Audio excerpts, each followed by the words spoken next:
गुरवे नमः। बंधुओं, हम जिस राष्ट्र में रहते हैं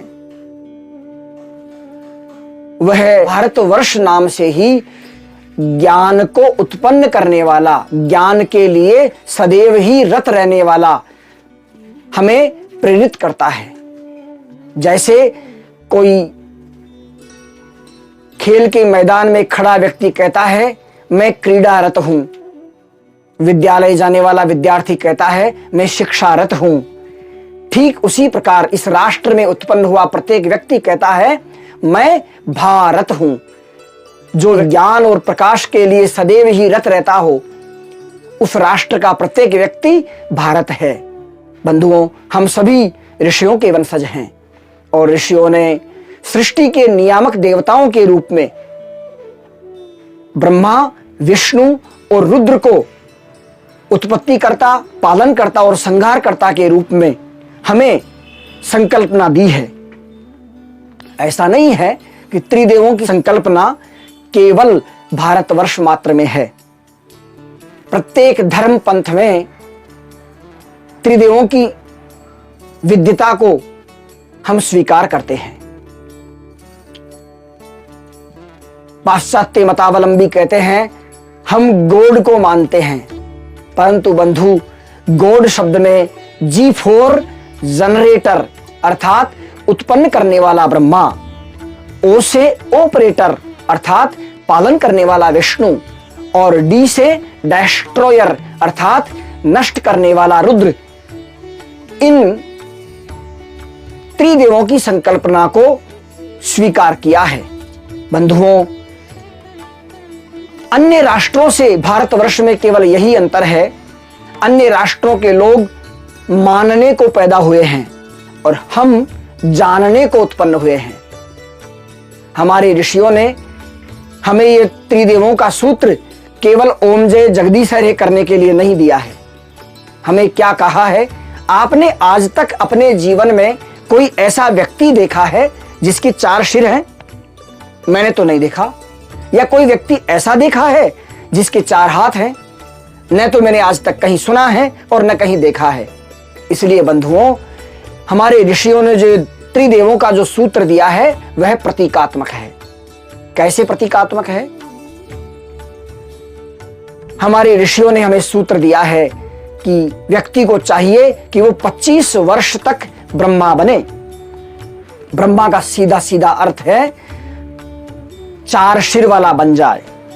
4 सिर वाले से सीधा संकेत क्या है कि वो 25 वर्ष तक इतनी विद्याओं का अध्ययन कर ले कि उसको चारों तरफ का ज्ञान हो जाए। और भगवान ब्रह्मा के हाथ में आपने एक पुस्तक देखी होगी, उसका सीधा सीधा मंतव्य है कि जो ज्ञान आपने अर्जित किया है वो हुनर के रूप में, क्रिया के रूप में आपके हाथ में आ जाए। तो आप 25 वर्ष से 50 वर्ष के बीच में विष्णु बनेंगे। विष्णु कौन? पालन करता। यानी 25 वर्ष से 50 वर्ष के मध्य में व्यक्ति को चाहिए कि वो अपने परिवार का पालन करें। बंधुओं, कभी आपने आज तक कभी सरस्वती को ब्रह्मा के पांव दबाते नहीं देखा और कभी गौरी को भी शिव के पांव दबाते नहीं सुना देखा, परंतु भगवान विष्णु और लक्ष्मी के चित्र में आपने सदैव ही श्री विष्णु के पांव दबाते लक्ष्मी को देखा है। क्यों? भगवती लक्ष्मी संकेत कर रही है। परमात्मा ने मनुष्य को 2 हाथ दिए हैं। मनुष्य 2 हाथ वाला होकर के अपनी कर्म शक्ति को संकेत करता है। अर्थात लक्ष्मी कह रही है कि जो व्यक्ति 25 वर्ष से 50 वर्ष के मध्य में अपने सामर्थ्य से दुगुना काम करता है, अर्थात 4 हाथ वाला बन जाता है, मैं उसके पांव दबाती हूं। और 50 वर्ष के पश्चात व्यक्ति को चाहिए कि वो शिव बने। शिव कौन? जो परिवार का मुखिया है। परिवार का मुखिया कैसा होना चाहिए? वो शिव से देख करके हमें सीखना चाहिए। शिव जी के सिर में गंगा, भाल पे चंद्रमा, गले में जहर, नाग और वो नंदी पे विराजते हैं। आंखें उनकी आधी बंद रहती है।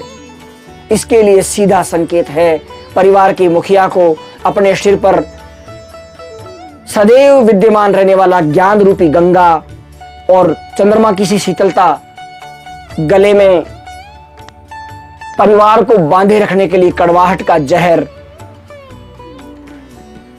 समय और मृत्यु का परिचायक नाग, और व्यक्ति धर्म पर आरूढ़ रहे। हमारे यहां इन त्रिदेवों की संकल्पना केवल संकल्पना मात्र नहीं होकर के जीवन शैली का परिचायक है। हमारा जीवन ऐसा होना चाहिए कि हम 25 वर्ष तक ब्रह्मा बने, 25 से 50 तक विष्णु बने और 50 से आगे हम शिव बन जाएं, तो हमारा जीवन सफल होगा और समाज परिवार में हमारी कीर्ति स्थापित हो जाएगी। इन त्रिदेवों की संकल्पना से हमें यह सूत्र भी प्राप्त होता है